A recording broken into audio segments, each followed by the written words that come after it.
দেখা হলো বছর চারেক পর, তুইও এখন অন্য কারো বর, অন্য কারো ঘর। এখন অনেক হালকা রঙের শার্ট, ঠোঁটের নিচে চুম্বকটাও নেই।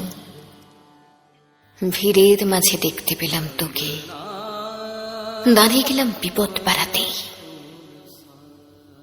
এখন অনেক শান্ত হয়েছিস, রক্তটা সেই চোখ দুটো সংসারী। বছর চারেক পরে আবার দেখা, মুখ ঠেকেছে কাঙ্ক্ষিত চাপদারি। এখন অনেক বুঝতে পারিস বুঝি, আমার প্রিয় গন্ধটার মাখিস। নতুন মানুষ আদর করার পরে আলকা পিঠে জলাল্পনা আঁকিস। আমার মতন সেও কি অভিমানী চুল খুলে দেয়, লাল